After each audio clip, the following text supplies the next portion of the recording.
Y a-t-il, oui ou non, un problème avec les ultra-riches? Avec Bernard Arnault, Bolloré, Zuckerberg, Elon Musk ou encore Jeff Bezos? Je demande parce qu'à gauche, dénoncer l'explosion des plus grandes fortunes, c'est un classique de la critique des inégalités. On veut nous faire croire que les riches sont riches parce qu'ils sont malins, c'est de la foutaise. Les riches sont riches parce qu'ils volent. En 10 ans, il y a eu une multiplication des grandes fortunes par 4. Est-ce que le salaire des Français, il a fait les mêmes bons? Si vous voulez, on a un problème en France, les riches nous coûtent trop cher. Nous voulons une France sans milliardaires. Ce que critique la gauche, c'est pas seulement l'enrichissement des plus riches, c'est aussi le pouvoir et l'influence qu'acquiert une petite poignée de personnes sur notre vie médiatique, économique et politique. L'exemple chimiquement pur de ça, c'est Vincent Bolloré. Lui, à grands coups de chèque, il essaye de faire basculer l'opinion publique française vers l'extrême droite et il a largement contribué à la candidature Zemmour en 2022. Et depuis quelques années, à ces critiques classiques, on a ajouté une exaspération grandissante face au mode de vie opulent des méga riches, leurs jets privés et leur empreinte carbone astronomique. Ces critiques, elles ont suscité de nombreuses réactions. Dire que c'est en réglant l'histoire des jets que finalement le gars qui est obligé de prendre sa voiture pour faire 30 km par jour pour aller travailler va être tiré d'affaire, ça c'est de la démagogie pure. À un moment donné, quand il y a n'importe quelle société du CAC 40 qui a existé, alors ensuite il y a eu des héritages évidemment, mais la première génération a forcément créé, innové, et on ne peut pas nier qu'il y ait une part de mérite. C'est pas donné à tout le monde. Vous dites, ces grandes fortunes dont on parle, elles méritent leur fortune. En grande si je vous suis. Hein. Oui. Il suffirait de taxer quelques dizaines de milliardaires, on financerait, ce qui est factuellement totalement faux. Alors est-ce que c'est vrai? Est-ce que voir des milliardaires comme Bernard Arnault, Bolloré, Niel, Drahi, Pinault s'enrichir, c'est un vrai problème ou est-ce que c'est, comme un démagogue, monter en épingle de la jalousie et de la frustration de la part de gens qui ne sont rien? Rien. C'est sûr que dit comme ça a l'air provoque, mais on aimerait prendre cette question au sérieux. Y a-t-il vraiment, aujourd'hui, à ce moment de l'histoire, un problème avec les méga riches et leur enrichissement? Dans cette vidéo, on va voir ensemble pourquoi l'explosion de la fortune et du pouvoir des méga riches, c'est pas une simple rengaine de gauche. C'est un phénomène historique qui s'accélère depuis les 10 dernières années et qui met en péril la base déjà bien fragile de nos démocraties. Juste avant de commencer, un petit mot. Déjà, c'est un peu tard, mais je vous souhaite vraiment une excellente année 2024. Je sais, les nouvelles sont pas toujours bonnes, mais si vous regardez bien, il y a plein de choses à défendre et qui valent la peine qu'on se batte. Aussi, la vidéo que vous allez voir, elle vient de notre site Osons Comprendre. Depuis 4 ans, on y a créé des centaines de vidéos sur plein de thèmes, sur la santé, sur l'école, sur l'énergie, sur le climat ou, tout récemment, sur le conflit israélo-palestinien. On s'attaque à des sujets importants, passionnels parfois, et toute la promesse sur le site, c'est d'aller synthétiser pour vous des informations fiables basées sur les meilleures sources avec le maximum d'honnêteté intellectuelle. En plus de toutes les vidéos déjà disponibles sur le site, chaque mois, on en ajoute une nouvelle absolument inédite. Pour que notre travail sur le site reste accessible à tout le monde, on a prévu un prix réduit et puis aussi le premier mois d'abonnement, il est gratuit. Du coup, vous pouvez aller faire un tour pendant un mois, regarder si le site vous plaît, si notre travail vous convient et ne rester que si vous aimez. Voilà, vous savez comment soutenir notre travail. Moi, je vous laisse avec cette vidéo. Bon visionnage!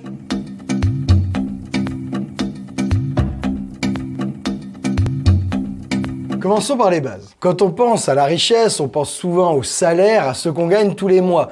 Alors c'est sûr que c'est une composante essentielle, mais quand vous montez au sommet de la pyramide, ce qui compte vraiment, c'est pas le flux des revenus qui tombent tous les mois, c'est le stock de ce qu'on possède, le patrimoine. On avait développé tout ça dans une des premières vidéos d'Osons Comprendre, qui sont les riches. Qu'est-ce qu'il y a dans le patrimoine ?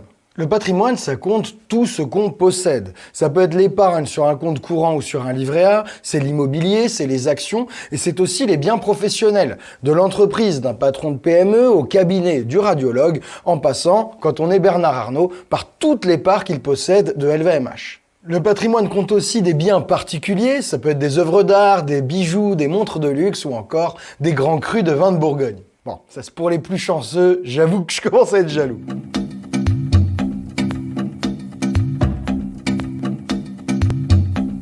Quand on parle patrimoine, avant d'aborder celui des méga riches, une petite question. À votre avis, quelle est la valeur du patrimoine d'un Français adulte moyen ? Je vous laisse quelques secondes pour y réfléchir, pour évaluer tout ça.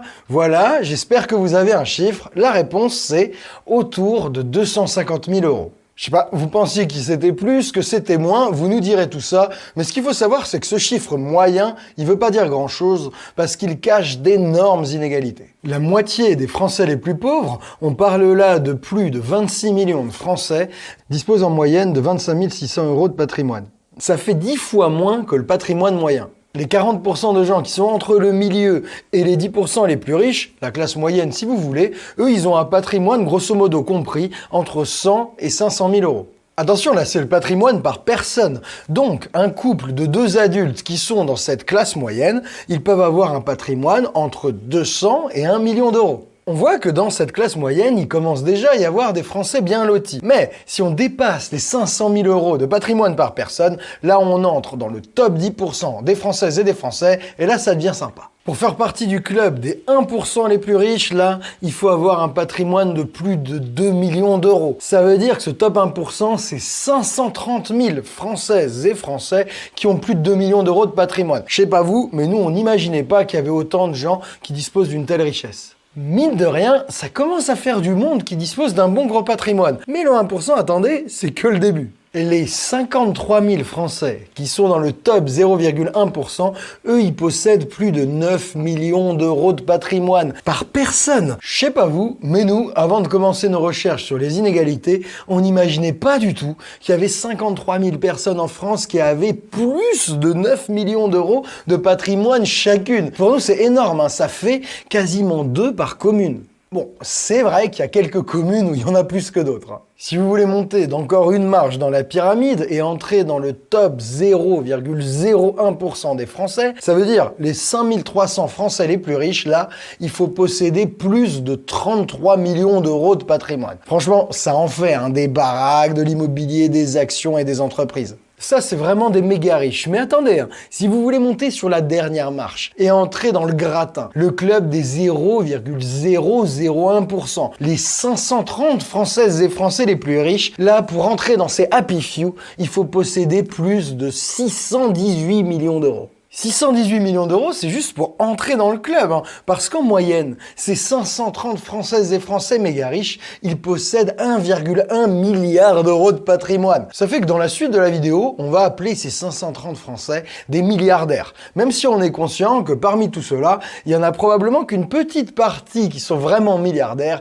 et que la plupart sont seulement multi-centaines de millionnaires. Oh les pauvres. Là, je viens de dire posséder 1 milliard, mais on se rend pas compte de ce que c'est 1 milliard d'euros. Vous voyez ce que c'est, une maison à 500 000 €? Un milliardaire, il en possède l'équivalent de 2000. Si vous travaillez au SMIC et économisez chaque centime que vous gagnez chaque mois, eh bien, il vous faudra 6600 ans avant de posséder 1 milliard d'euros. C'est démentiel. En tout cas, les 530 personnes dont je viens de parler, c'est les ultra riches de notre pays, ceux qu'on retrouve dans les classements Forbes, les classements Challenge, des gens les plus fortunés. Maintenant qu'on a tous ensemble l'idée de qui possède quoi en France et où chacun se situe, on va regarder comment ont évolué ces patrimoines durant les 10 dernières années pour toutes ces catégories de population. Et on va vous montrer ça net d'inflation. Quand on regarde ce graphe, qui nous vient de l'équipe de chercheurs autour de l'économiste Thomas Piketty, il y a un constat qui saute aux yeux. Ces 10 dernières années, plus tu étais riche, plus tu t'es enrichi. Les ultra riches, les 530 individus du top 0,001%,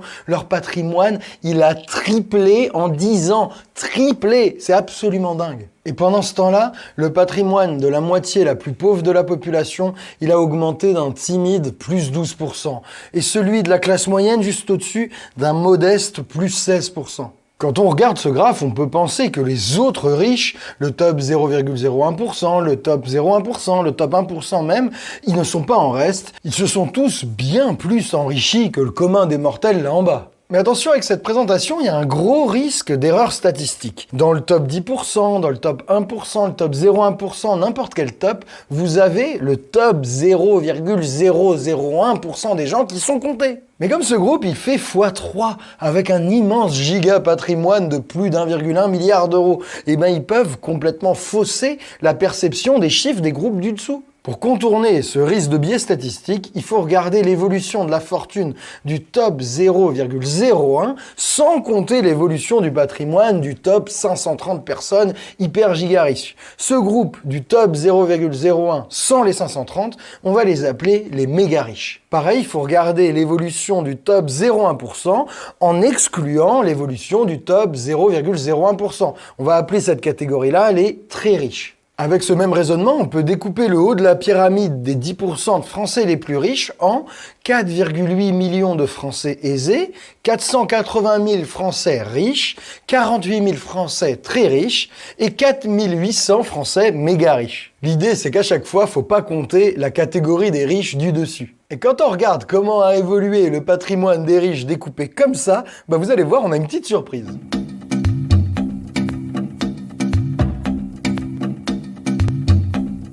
Si au lieu de regarder l'évolution du top 0,01%, vous enlevez les 530 milliardaires du sommet des pyramides, vous vous rendez compte que les méga riches, leur patrimoine, il n'a pas été multiplié par 2 en 10 ans, il a fait seulement plus 28%. Il se passe la même chose pour chaque catégorie. Dès qu'on isole le destin des milliardaires, on se rend compte que l'évolution du sommet de la pyramide, il n'a rien à voir avec celui de tous les étages du dessous. Attention quand même, la situation de ceux qu'on a appelés les riches, les très riches, les méga riches, elle n'est pas non plus à plaindre. Nos méga riches, là, qui ont fait seulement plus 28%, ils passent de 46 à 60 millions d'euros. Paf, plus 13 millions d'euros. Les très riches, eux, c'est plus 3 millions d'euros. Les riches, plus 800 000 euros. Le tout en 10 ans et net d'inflation. Quand on sait que la classe moyenne, dans le même temps, c'est seulement plus 30 000 euros, je pense qu'il n'y a pas du tout de quoi les plaindre. Le patrimoine des riches, des millionnaires et des multimillionnaires, il ne souffre pas en France. Mais il faut bien leur reconnaître que l'évolution du patrimoine de toutes ces catégories de riches, elle n'est absolument pas comparable, elle n'a rien à voir avec celle du top 0,001%, nos 530 milliardaires français qui, eux, ont fait x3 en seulement 10 ans. C'est plus 780 millions d'euros en moyenne en 10 ans. C'est absolument démentiel. Donc oui, en France, plus t'étais riche, plus tu t'es enrichi durant les 10 dernières années, mais il y a bien un problème, quelque chose de très particulier qui se produit avec le sommet de notre pyramide. Il y a une vraie fracture entre le destin de ces quelques milliardaires et celui du reste de la population.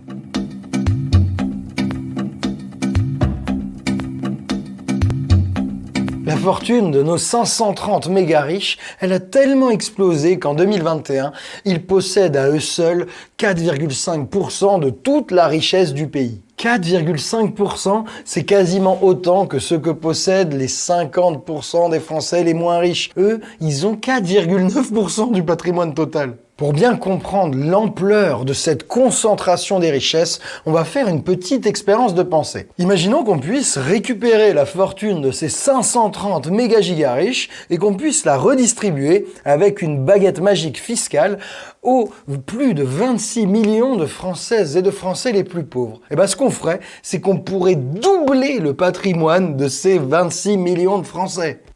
Redistribuer ce que possèdent 530 personnes, ça permettrait de doubler la richesse de millions et de millions de gens. Alors bien sûr, c'est qu'une expérience de pensée. On ne peut pas réquisitionner l'intégralité de la richesse de 530 personnes. Mais cette expérience de pensée, elle aide à comprendre l'ampleur de la concentration des richesses en seulement une toute petite poignée de main. Quand on la regarde comme ça, cette concentration de richesse, elle a l'air hallucinante. Mais est-ce que c'est vraiment nouveau? Est-ce que, à l'échelle de l'histoire, c'est pas normal que le sommet de la pyramide, il concentre tant et tant d'argent?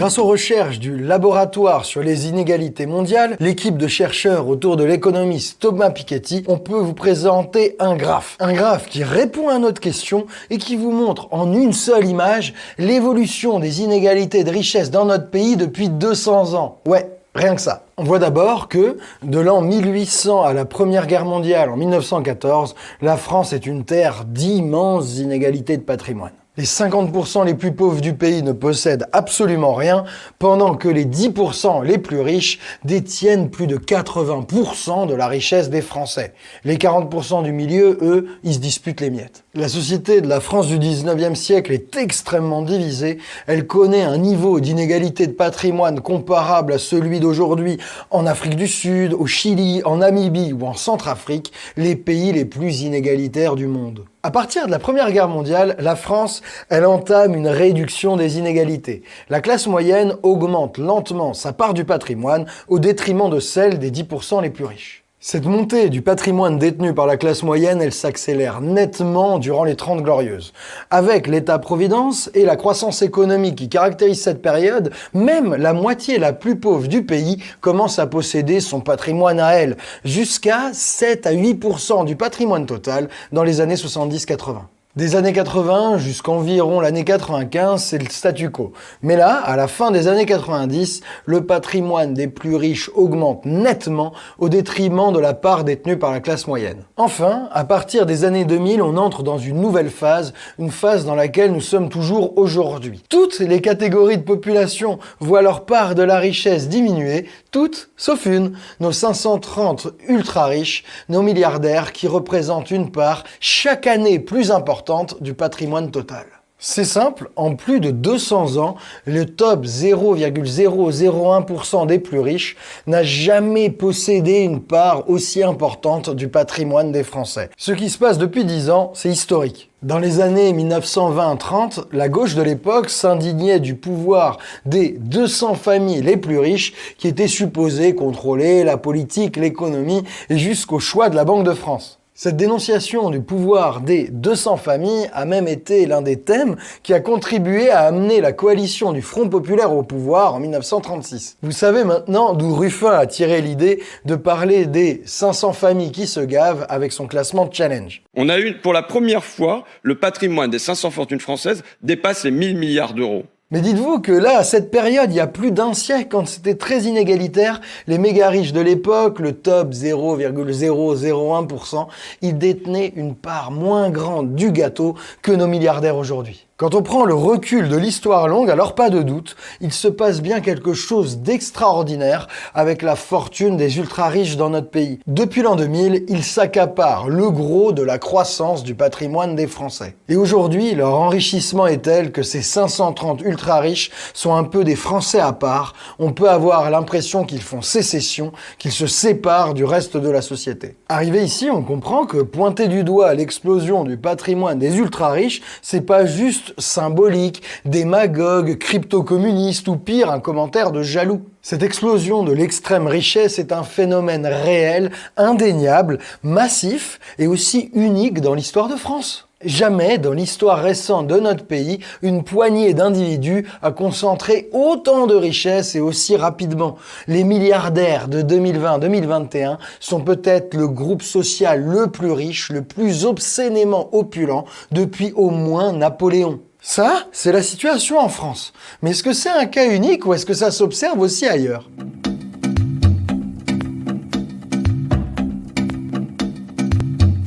Toujours grâce au même laboratoire de recherche, la Piquet Team si vous voulez, on peut avoir des données sur l'évolution des inégalités de patrimoine dans le monde depuis 1995. J'en profite pour remercier cette équipe de recherche pour tout leur travail et surtout pour rendre toutes leurs données aussi facilement accessibles. Un grand merci. Quand on regarde comment a évolué le patrimoine de toute la population mondiale depuis 25 ans, on se rend compte que le patrimoine des 70% de terriens les moins riches, ceux qui sont dans cette zone-là, ce patrimoine, il a monté de 3,5 à 4% chaque année, net d'inflation. Les 70% les moins riches de la planète, ça correspond grosso modo aux populations des pays émergents ou des pays les moins développés. Alors c'est sûr que se dire que son patrimoine il augmente de 3,5-4% chaque année net d'inflation pendant 25 ans, ça a l'air pas mal. Mais attention, hein, on parle là de tout petit patrimoine au départ. On va pas prendre les terriens les plus pauvres, on va prendre le terrien qui est tout pile au milieu de la distribution.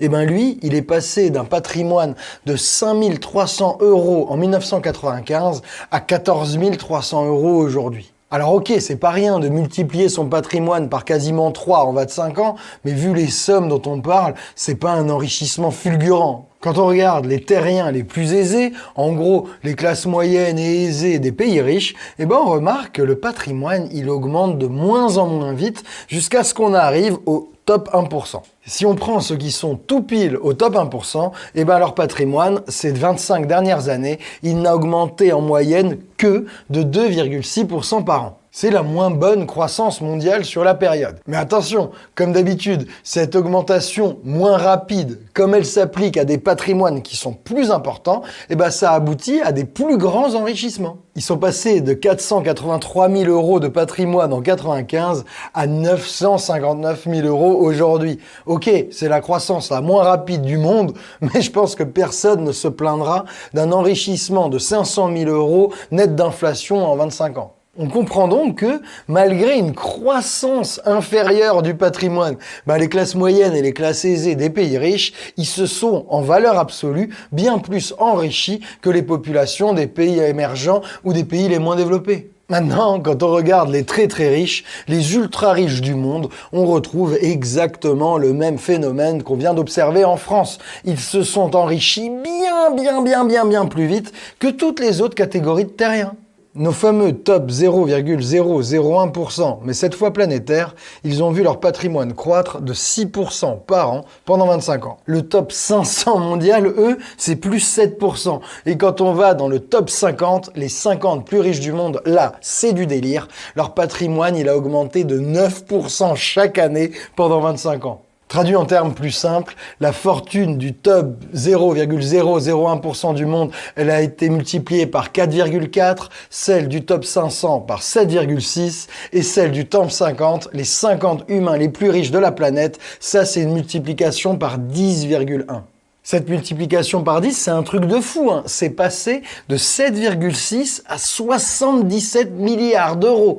Plus 70 milliards d'euros en 25 ans. Je sais pas si vous réalisez, hein. C'est plus 2,6 milliards d'euros chaque année. C'est du délire. Cette poignée d'ultra giga riches mondiaux, vous en connaissez certains, j'en suis sûr. Prenons le dernier classement Forbes. On y retrouve tous les géants du capitalisme mondial avec beaucoup d'entreprises du numérique. Le numéro 1 mondial cette année, c'est Elon Musk qui, avec Tesla et SpaceX, est passé devant Bernard Arnault, notre milliardaire français du luxe avec LVMH. Viennent ensuite des gens comme Jeff Bezos d'Amazon, Larry Page et Sergey Brin de Google, il y a aussi Warren Buffett et son énorme conglomérat, il y a Bill Gates de Microsoft ou encore Mark Zuckerberg de Facebook et Meta. En descendant à la 15e place, vous trouverez la première femme du classement, la française Françoise Bettencourt, l'héritière de L'Oréal. Vous trouverez aussi des mastodontes de secteurs économiques plus anciens, comme Carlos Slim Hello, un géant mexicain des télécoms, ou encore la famille Walton qui possède les hypermarchés Walmart. Ces empires, c'est pas que de l'argent pour les fondateurs. Ces empires, c'est du pouvoir économique sur leur entreprise, sur leurs dirigeants bien sûr, mais aussi du pouvoir politique, médiatique, le pouvoir d'influencer des décisions clés. En France, dans la vidéo Osons comprendre le prix de la démocratie, on vous a montré tout le poids que pouvaient avoir les plus riches sur le financement de notre vie politique. Et sur Osons causer, on vous a montré comment la candidature Zemmour n'était que le premier pas de l'empire médiatique de Bolloré pour faire fusionner droite et extrême droite dans notre champ politique. Gardez donc bien en tête que derrière l'explosion du patrimoine des méga riches, il se cache la question de la démocratie et du pouvoir disproportionné que peuvent avoir une poignée d'individus sur le destin d'un pays. Attention, on ne dit bien entendu pas que le pouvoir des ultra-riches sur un pays c'est quelque chose de totalement nouveau, ni que les ultra-riches contrôlent absolument tout dans un pays, mais on dit que ce pouvoir et cet enrichissement, ça pose question. Ça nous pose une telle question que ça nous donne envie de nous demander que faire. Que peut-on faire pour limiter l'accaparement de richesses et de pouvoir de la part de ces groupes d'ultra-riches ?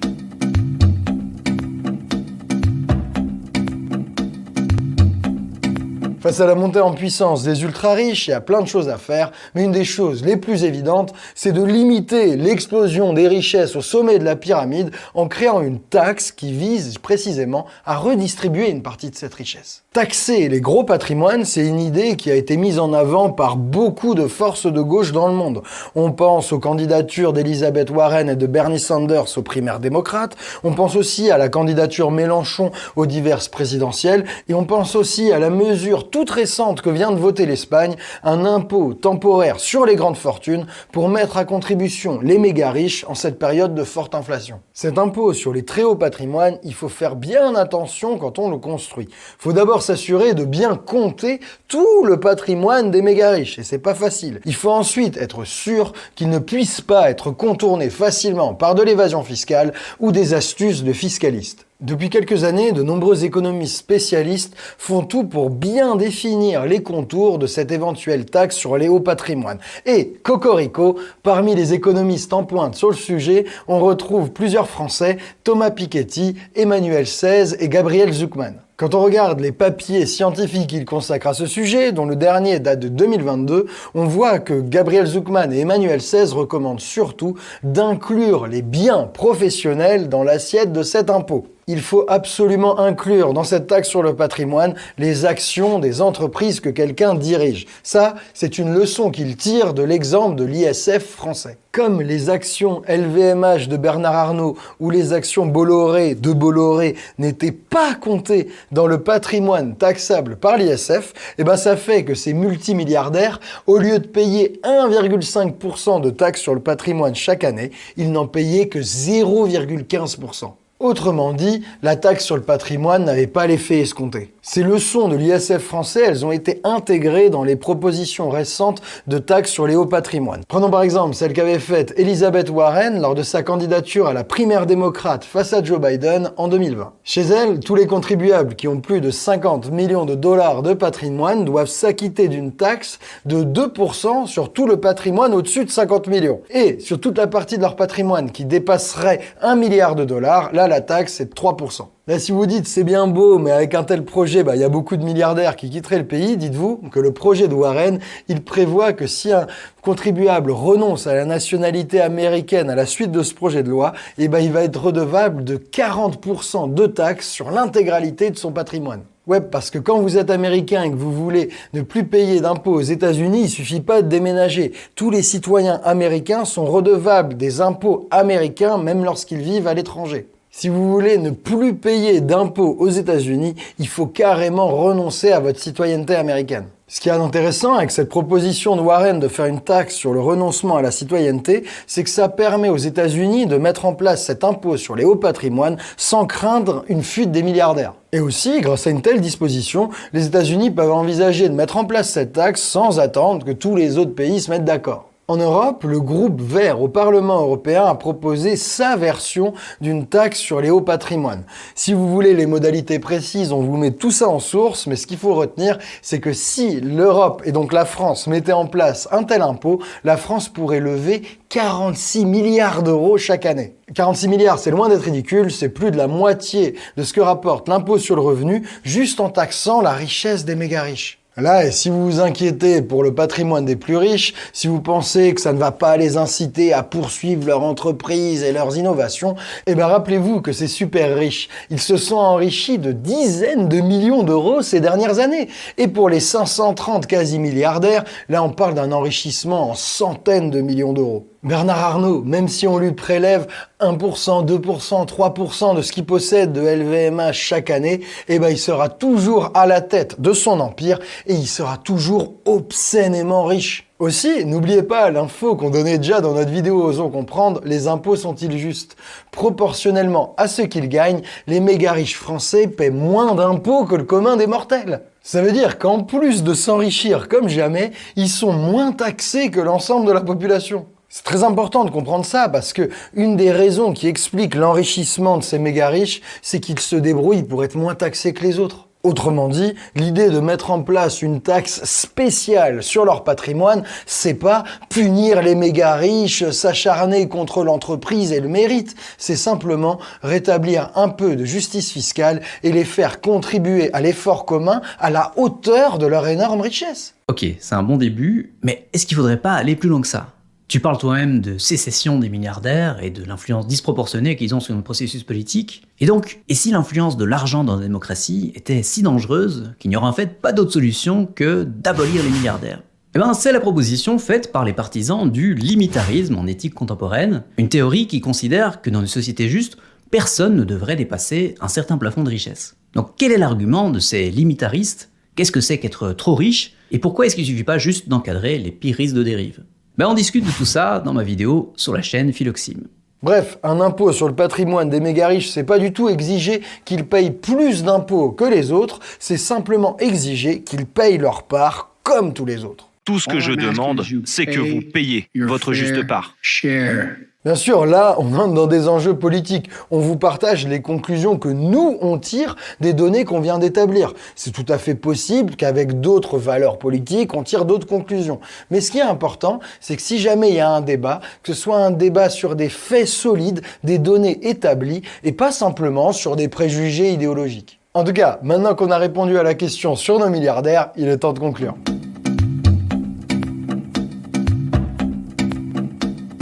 En France, depuis 10 ans, il se passe bien quelque chose d'unique avec l'explosion de la fortune des méga riches, les 530 ou le top 0,001% de la population. Leur patrimoine a été multiplié par 3 quand celui du reste de la population n'a fait qu'entre plus 10 et plus 20%. Depuis l'an 2000, la part de la richesse qu'ils possèdent explose alors que celle du reste de la population ne fait que diminuer. Jamais, depuis au moins 200 ans, une aussi petite poignée de gens avait concentré autant de richesses. Même à des époques où les inégalités économiques étaient bien plus fortes, le sommet de la pyramide avait une plus petite part du gâteau. On retrouve exactement le même phénomène au niveau mondial. Les ultra-riches sont les grands gagnants du système économique actuel. Ils s'accaparent une part de plus en plus grande de la richesse créée année après année. L'une des raisons de ce phénomène historique majeur, c'est l'échappement à l'impôt. Les méga riches, ainsi que les multinationales qu'ils possèdent, sont les champions de ce qu'ils appellent l'optimisation fiscale. La question qu'on a envie de poser, c'est comment continuer à faire société ensemble? Comment relever les défis que pose, par exemple, le changement climatique, quand une toute petite partie, là, tout en haut, semble s'extraire du monde commun, vivre dans un monde à part? Ce qui est sûr, en tout cas, c'est que pointer le problème des ultra-riches, c'est ni démagogue, ni seulement symbolique, ni un truc d'aigri ou de jaloux. C'est mettre le doigt sur un phénomène massif qui donne énormément de pouvoir à une toute petite poignée d'individus et qui, selon nous, sape même jusqu'au projet démocratique.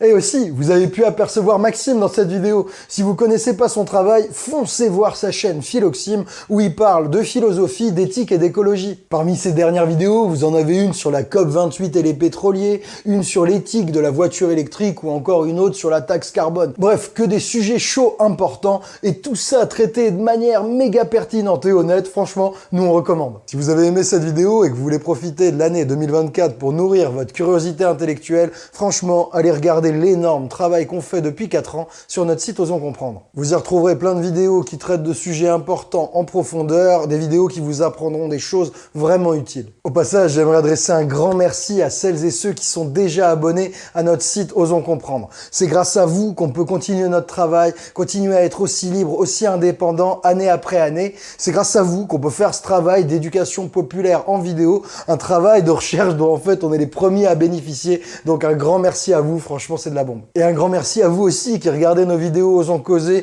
qui les commentez, qui les likez, qui les partagez. Je vous fais d'énormes bisous et je vous dis à très bientôt ici ou sur notre site. Prenez soin de vous. Ciao.